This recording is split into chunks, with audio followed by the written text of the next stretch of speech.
Good morning.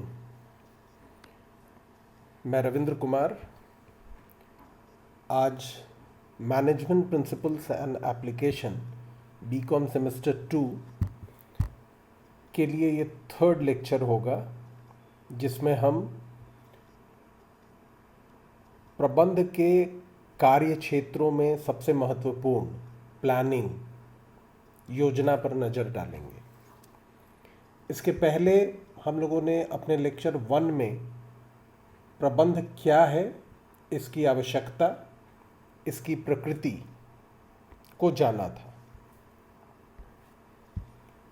और दूसरे lecture में हम लोगों ने प्रबंध की विशेषता और उसके महत्व को विस्तार से जाना था और प्रबंध के कार्य क्षेत्रों के बारे में संक्षिप्त जानकारी प्राप्त की थी। तो आज के इस लेक्चर में हम लोग प्रबंध के कार्य क्षेत्रों में सबसे महत्वपूर्ण जो योजना है उस पे चर्चा करेंगे।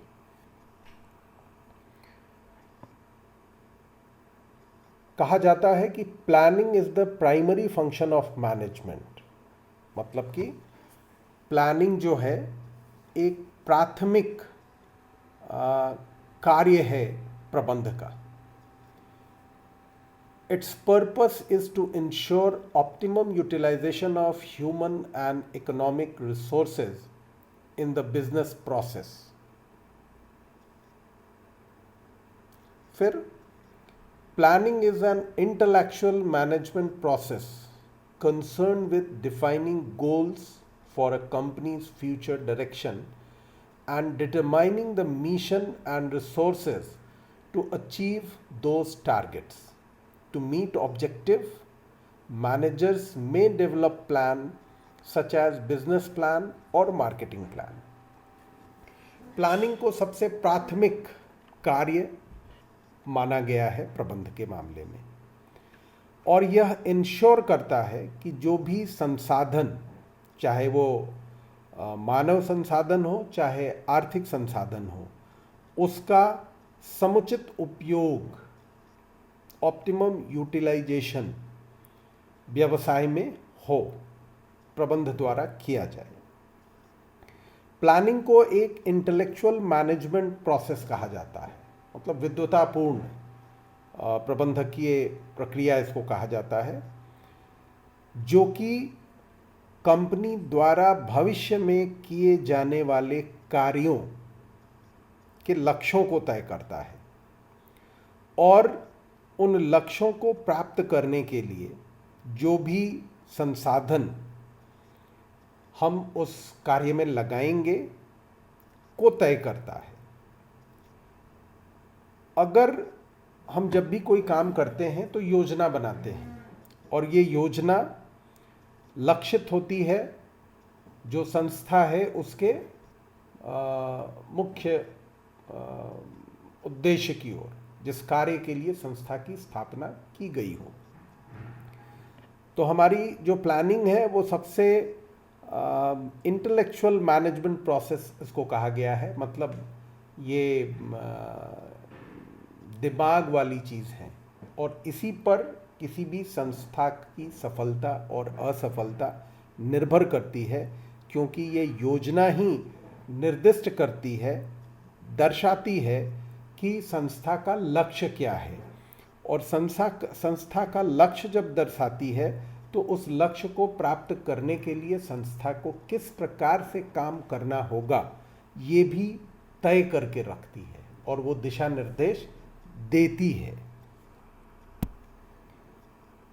अब इसका अर्थ, in simple terms, planning is designing in advance what is to be done, when is to be done, and how is to be done, and by whom it is to be done। मतलब planning ये तय करता है advance में कि क्या किया जाना है, कब किया जाना है, कैसे किया जाना है और किसके द्वारा किया जाना है। एक्चुअली यही योजना है कि जब भी हम कुछ करने जा रहे हैं तो हम पहले से तय कर लेंगे कि हमको क्या करना है, कैसे करना है और किन लोगों के द्वारा ये कराया जाना है। It bridges the gap from where we are and where we want to go. मतलब कि ये हम कहाँ हैं और हमको कहाँ जाना है कि बीच में जो कमियां हैं उनको पाटने का ये सबसे बेहतर तरीका है प्रबंध में। It includes selection of objective, policies, procedures and programmes from among the alternatives. यह लक्ष्य तय करता है, यह नीतियां निर्धारित करता है, यह कार्य विधि तय करता है, प्रोसीजर्स, एंड जो भी कार्यक्रम होते हैं उनमें से इन चीज़ों को निकालता है, विभिन्न ऑल्टरनेटिव्स जो उपलब्ध हैं उनमें से, और एक फाइनल निर्णय लेता है जिसके आधार पर ऑब्जेक्टिव, पॉलिसीज एंड प्रोसीजर्स और पूरा कार्यक्रम निर्धारित होता है। A plan is a predetermined course of action to achieve a specified goal. कोई भी योजना एक पूर्व निर्धारित कार्य योजना होती है जो निर्धारित लक्ष्यों को प्राप्त करने के उद्देश्य से बनाई जाती है। Planning is the primary function of management. यह प्रबंध का सबसे प्राथमिक कार्य है, प्रक्रिया है, फंक्शन है, जो भी चाहे हम कह सकते हैं। ये ऊपर भी आपको स्पष्ट किया है। अब योजना का महत्व। किसी भी योजना के लिए सबसे महत्वपूर्ण है कि कार्य को दिशा प्रदान करता है। ये प्रबंध इसीलिए महत्वपूर्ण है कि योजना जो है, प्रबंध की योजना इसीलिए सबसे महत्वपूर्ण है कि यही वो क्षेत्र है जो कार्य को एक उचित दिशा प्रदान करता है। मतलब हमारी जो प्लानिंग है, जो योजना है, उसमें हम लक्ष्य की ओर लक्षित होते हैं। हमारा हर काम, हमारी हर कार्यवाही, हमारे जितने भी रिसोर्सेज हैं वो किस चीज़ के लिए काम करते हैं कि हम अपने निर्धारित लक्ष्य को प्राप्त करें। तो ये दिशा प्रदान करती है कि उस लक्ष्य तक हमको कैसे पहुंचना है। पीछे हमने देखा कि कार्य योजना बनाती है, पॉलिसीज़ बनाती है और साथ में ये तय करती है कि इनको कैसे कार्यान्वित किया जाए। तो ये स्पष्ट है कि जब हम योजना बनाते हैं तो योजना में नीतियां निर्धारित करते हैं, कार्य विधि निर्धारित करते हैं और ये सारी चीज़ों का निर्धारण हम इसलिए करते हैं कि हमें जो निर्धारित लक्ष्य है उस तक पहुंचना है, उसे प्राप्त करना है। दूसरा पॉइंट है, reduces the risk of uncertainty. अनिश्चितता के जोखिम को कम करता है।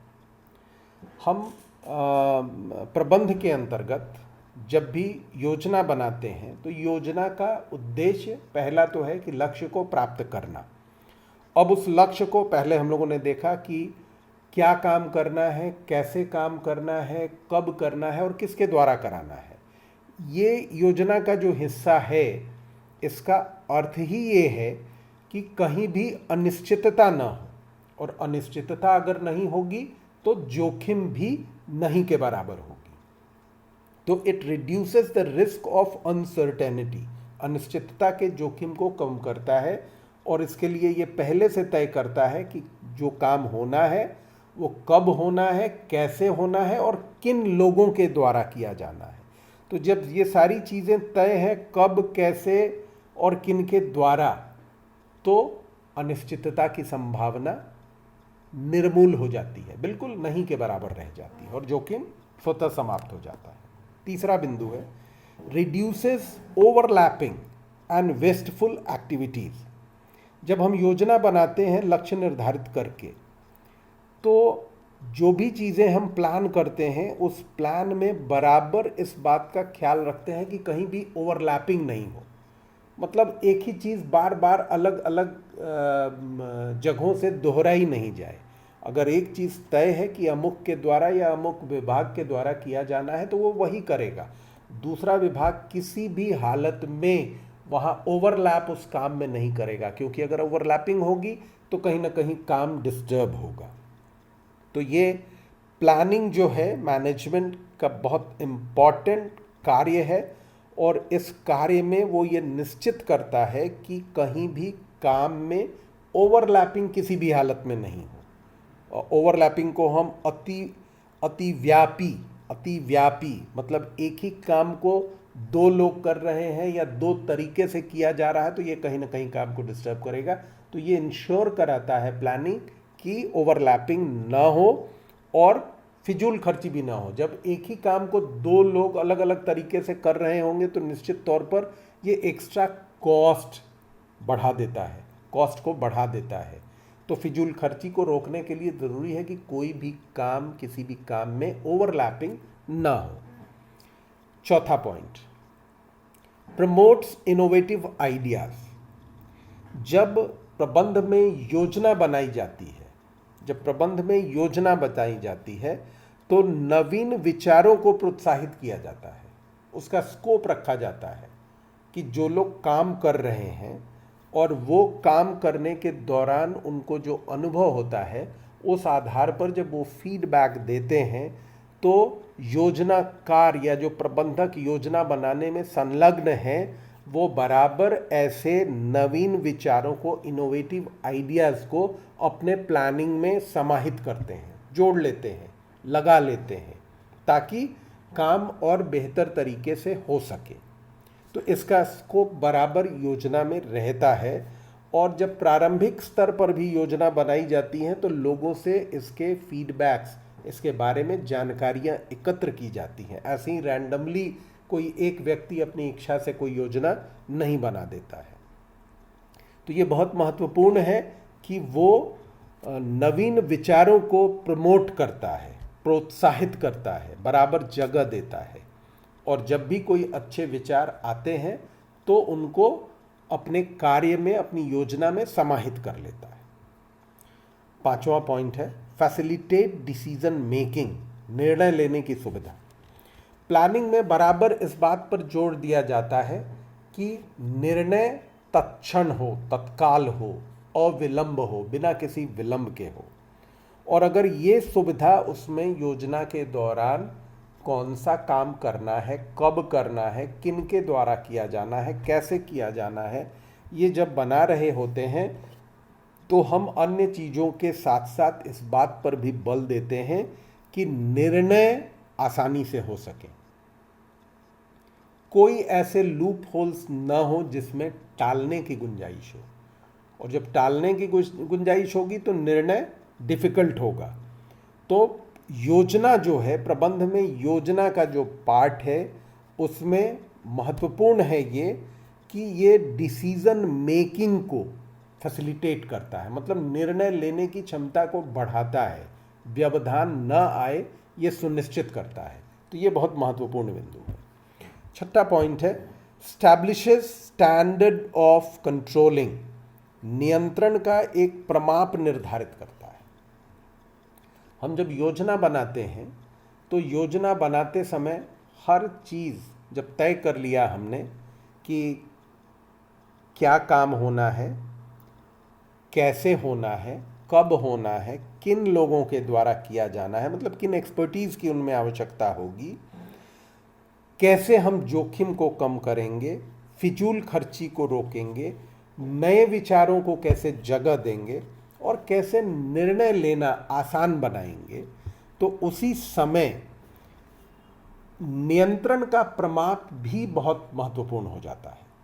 क्योंकि अगर हम अलग अलग लोगों के लिए अलग अलग मापदंड रखेंगे, अलग अलग विधि रखेंगे उनके कार्य को देखने की, उन पर नियंत्रण रखने की, तो कहीं ना कहीं इससे संस्था प्रभावित होगी।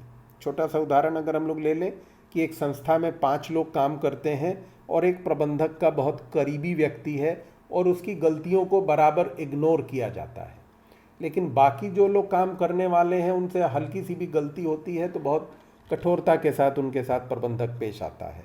तो ये कुछ ऐसी स्थिति है कि ये दर्शाता है कि हर व्यक्ति के लिए जो नियंत्रण का स्टैंडर्ड ऑफ कंट्रोलिंग है वो अलग अलग है। यहाँ हम अपनी स्वेच्छा का इस्तेमाल करते हैं तो ये कहीं ना कहीं इनडिसिप्लिन को बढ़ाएगा और किसी भी प्रकार की गड़बड़ी फिजूल खर्ची को बढ़ाएगी, समय बर्बाद करेगी और संस्था अपने लक्ष्य को प्राप्त करने में कहीं ना कहीं पिछड़ जाएगी।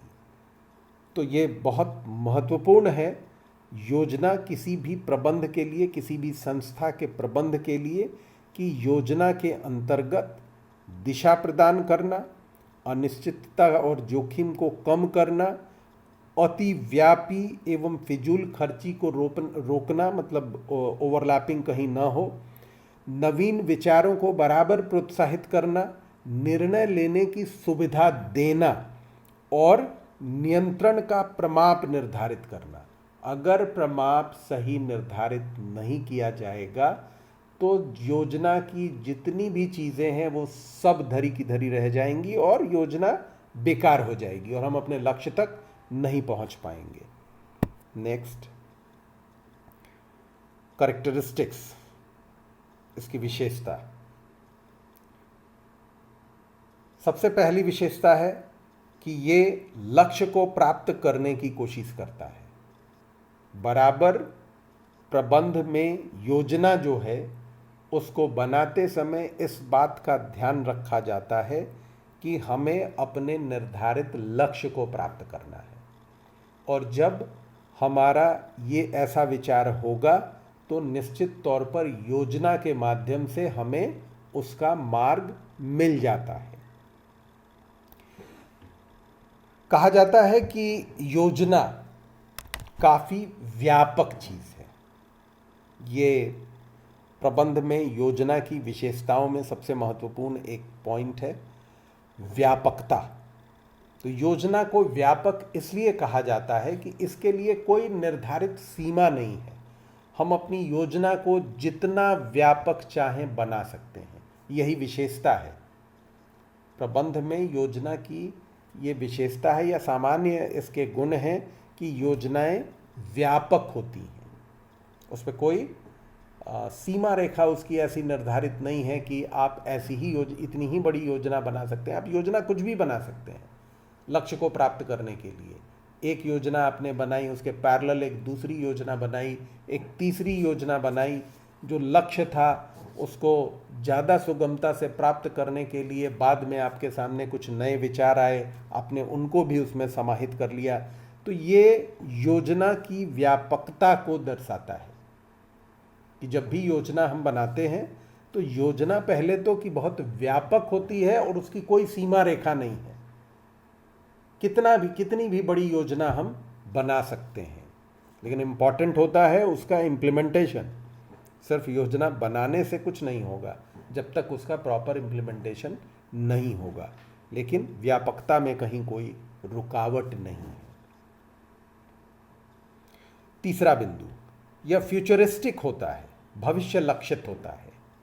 योजना जब हम बनाते हैं तो वर्तमान के लिए योजना जब कार्य कर रहे हैं तो बहुत रेयर ऐसी चीज़ें होती हैं कि उनमें हम कुछ परिवर्तन किए, आज के समय में होता है। लेकिन हम जब योजना प्रारंभिक दौर पे बनाते हैं तो ये भविष्य को ध्यान में रखकर बनाई जाती है। भविष्य को ध्यान में रखकर बनाने का पर्पस ये है कि अभी जो दिख रहा है हमें आने वाले एक वर्ष के लिए, उसमें क्या क्या परिवर्तन संभावित है, ये जानना बहुत इम्पॉर्टेंट है, ये समझना बहुत इम्पॉर्टेंट है जब हम योजना बनाते हैं, जब हम प्लानिंग करते हैं। तो प्लानिंग बराबर फ्यूचरिस्टिक होनी चाहिए कि भविष्य में मांग बढ़ने वाली है या भविष्य में मांग घटने वाली है। मांग में किसी प्रकार का परिवर्तन अगर आने वाला है हमारे प्रोडक्ट से संबंधित, हमारे कार्य से संबंधित, तो वो कैसा परिवर्तन है, ताकि हम अपनी योजना में उसे समाहित कर लें, उसे डाल लें और समय के अनुरूप उसमें परिवर्तन हम कर पाएं। तो भविष्य लक्षित होने का मतलब यही है कि भविष्य को लक्ष्य करके योजना बनाई जाती है कि आगे क्या दिख रहा है से ज़्यादा महत्वपूर्ण है कि आगे क्या संभावित है। जो अनसर्टेनिटी है, क्या संभावित है, क्या चेंजेस आने वाले हैं, कैसे चेंजेस आने वाले हैं, और हम उसमें अपने आप को कैसे एकोमोडेट करेंगे। नेक्स्ट पॉइंट, फोर्थ, इन इवॉल्व्स डिसीजन मेकिंग। ये निर्णय लेने की क्षमता को बढ़ाता है। जब हम लक्ष्य प्राप्त करने की ओर बढ़ते हैं, योजना की व्यापकता के साथ, योजना के भविष्य को देखते हुए, मतलब अपने कंपनी के भविष्य को देखते हुए, तो स्वतः हमारे निर्णय लेने की क्षमता बढ़ जाती है। प्रबंध में योजना के कारण निर्णय लेने की क्षमता बढ़ जाती है, क्योंकि हमें यह पता है कि क्या कुछ आगे होने वाला है। और जब ये हमें पता है या हमने अंदाज लगा रखा है और सिचुएशन हमारे सामने आता है, तो हमें तत्काल निर्णय लेने की आवश्यकता होती है। तो इसके लिए ज़रूरी है कि निर्णयन क्षमता हमारी बेहतर हो। अगर बेहतर निर्णयन क्षमता नहीं होगी और हम निर्णय लेने में समय लगाएंगे, तो कहीं ना कहीं उसका प्रभाव प्रबंध की योजना पर पड़ेगी, संस्था की योजना पर पड़ेगी, और कहीं ना कहीं योजना हमारी पिछड़ जाएगी। इसलिए इसकी एक विशेषता ये है कि निर्णयन की क्षमता इसमें ज़बरदस्त होती है, और इसके लिए रास्ता बनाना पड़ता है। ये योजना का एक हिस्सा है। पांचवा पॉइंट है निरंतरता, मतलब कंटिन्यूएशन। जब हम योजना बनाते हैं तो इस बात का ध्यान रखते हैं कि हमारी योजना में बराबर निरंतरता हो।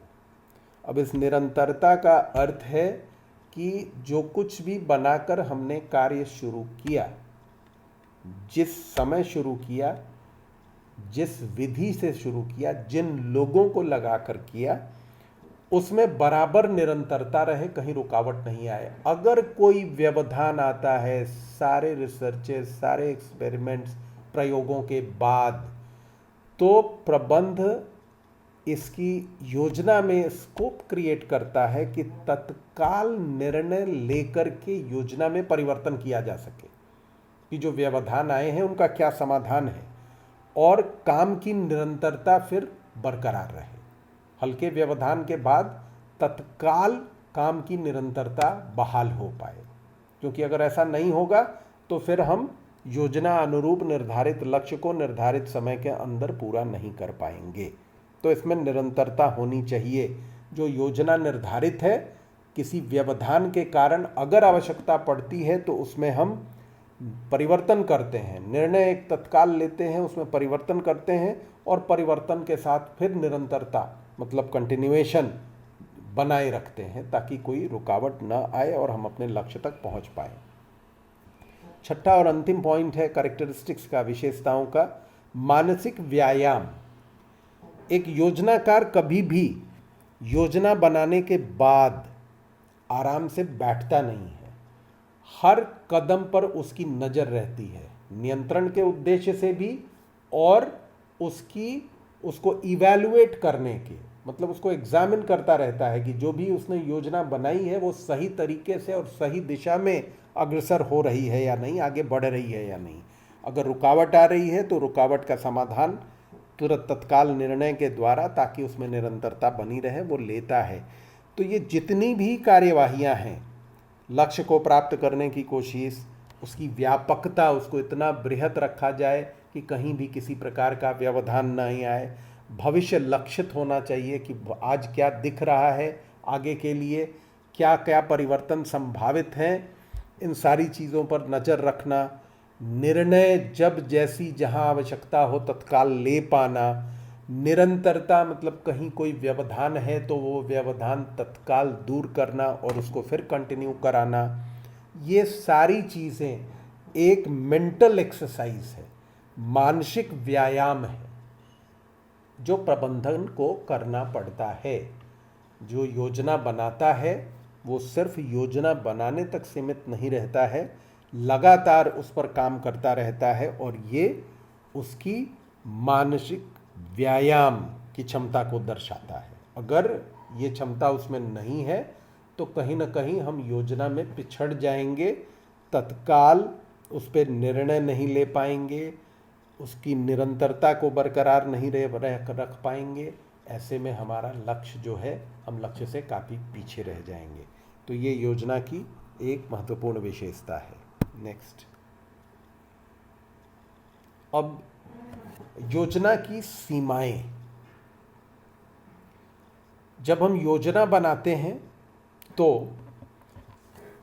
ये एक तटस्थ, मतलब जहां कठोरता के साथ टिका होना, बहुत फ्लेक्सिबल होना है, लेकिन ज़रूरत के अनुरूप हर छोटी बात पर हम अपने निर्णयों को, अपनी योजना को परिवर्तित नहीं करेंगे।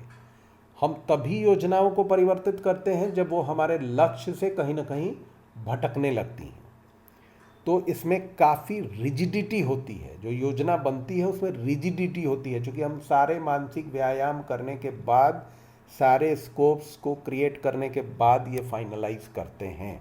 तो इसमें कठोरता होती है, रिजिड होता है ये। दूसरा है may not work in dynamic environment. गतिशील वातावरण में ये अक्षम होता है।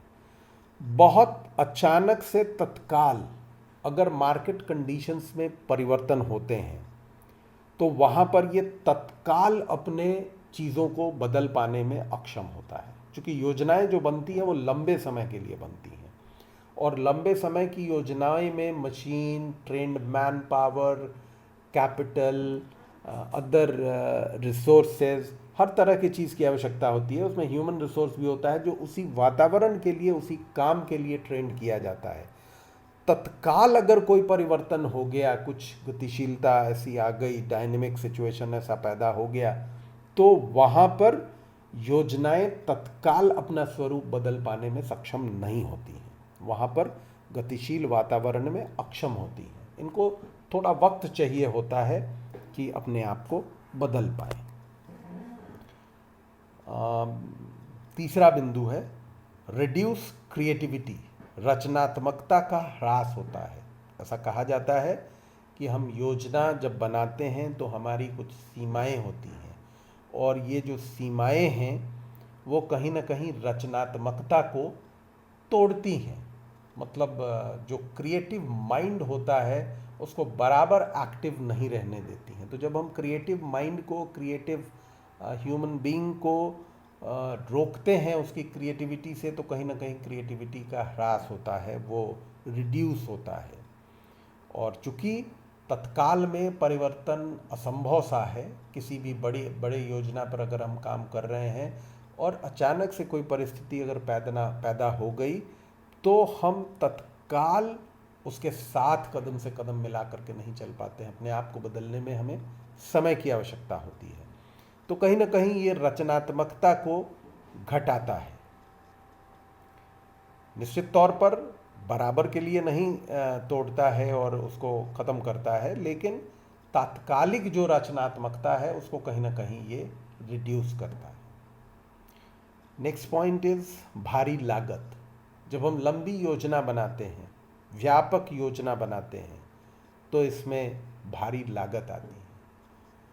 और वैसे में अगर कोई परिवर्तन, कोई सिचुएशन ऐसा आ जाता है कि हमें उसमें परिवर्तन की आवश्यकता है, तो एक अलग खर्च सामने पैदा हो जाता है, क्योंकि हम किसी भी योजना को बनाने के लिए काफ़ी कुछ एक्सरसाइज हमको करने की आवश्यकता पड़ती है। मार्केट सर्वे करना पड़ता है, जो तकनीक इस्तेमाल हो रही है उनका सर्वे करना पड़ता है, उनके कॉस्ट को एनालाइज करना पड़ता है, और जो सारे परिवर्तन हम करेंगे अपने मैन पावर की ट्रेनिंग में और दूसरी चीज़ों में, उनमें क्या कॉस्ट आएगा। तो ये एक तो जो शुरू में हमने किया वो अपने आप में बहुत एक्सपेंसिव है, भारी लागत उसमें आती है, और अचानक से अगर परिवर्तन का सिचुएशन आ गया तो वो एडिशनल कॉस्ट इन्वॉल्व करता है। तो ये सीमाएं हैं कि हम तत्कालिक परिवर्तन न कर पाएँ, उसमें मुश्किल आती है भारी लागत के कारण। पांचवा पॉइंट है टाइम कंज्यूमिंग। बड़ी बड़ी योजनाओं की जो सीमाएं हैं, जो उसकी रुकावटें हैं, उनमें समय की बर्बादी भी एक महत्वपूर्ण बिंदु है। योजनाएं जब एक बार बन गई और चल पड़ी तो तत्काल हम उसे नहीं रोक सकते हैं। परिवर्तन उसमें किया जाना चाहिए और परिवर्तन किए जाते हैं मार्केट कंडीशंस को देखते हुए, लेकिन तात्कालिक परिवर्तन की अगर परिस्थिति आ जाए तो पुरानी योजना जिस पर हम काम कर रहे हैं कहीं ना कहीं उसे रोक देना होगा। क्योंकि अगर ये दिखे कि उस योजना पर काम करना कॉस्ट और दूसरे ह्यूमन रिसोर्स सारी चीज़ों की बर्बादी है, रिसोर्सेज की बर्बादी है, तो हम काम को रोक देंगे और फिर से योजना को नया आकार देंगे। तत्काल रूप में योजना को नया आकार देना काफ़ी समय कंज्यूमिंग होता है और समय उसमें बर्बाद होता है। जो काम चल रहा था उसको रोक दिया गया, वहाँ बर्बादी हो रही है। तो ये सीमाएं हैं योजना के लिए, रुकावटें हैं कि जब हम योजना को बनाते हैं तो इस तरह की चीज़ें हमारे समक्ष आती हैं। छठा पॉइंट है डज नॉट गारंटी सक्सेस। सफलता की अस्वस्थता नहीं होती। योजनाएं हम बनाते हैं सारे पॉजिटिव चीज़ों को दिमाग में रखते हुए, लेकिन सब कुछ के बावजूद यह निश्चित नहीं होता कि हम सफल होंगे। और यही कारण है कि योजनाओं में काफ़ी फ्लेक्सिबिलिटी रखी जाती है, लचीलापन रखा जाता है कि समय अनुरूप, ज़रूरत के अनुरूप उसमें परिवर्तन किया जाए। लेकिन जो भी परिवर्तन हम करेंगे उसमें समय लगेगा, उसमें लागत लगेगी और कहीं ना कहीं क्रिएटिविटी जो काम कर रही थी पुरानी योजना पर वो इफ़ेक्टेड होगी। तो हमको हमारी जो सीमाएं हैं, रुकावटें हैं योजना के मामले में, वहाँ पर सफलता की अस्वस्थता नहीं होती। ऑल्दो सारे प्रकार के दिमाग, सारे प्रकार के मार्केट सर्वे और उपयुक्त ट्रेनिंग के साथ हम योजना बनाते हैं कि किन चीज़ों की आवश्यकता होगी, किन मशीनरी की आवश्यकता होगी, किस प्रकार के ट्रेंड मैन पावर की आवश्यकता होगी, ताकि हम कम से कम समय में अपने लक्ष्य तक पहुंच पाएं। बावजूद इसके सफलता की अस्वस्थता मतलब गारंटी नहीं होती। तो ये सीमाएं हैं और ये काफ़ी हद तक इसको प्रभावित करती हैं। मैं समझता हूँ कि इससे प्लानिंग जो चैप्टर है, इंडिपेंडेंट कार्य क्षेत्र है प्रबंध का पहला, वो काफ़ी हद तक स्पष्ट हो गया होगा। Thank you.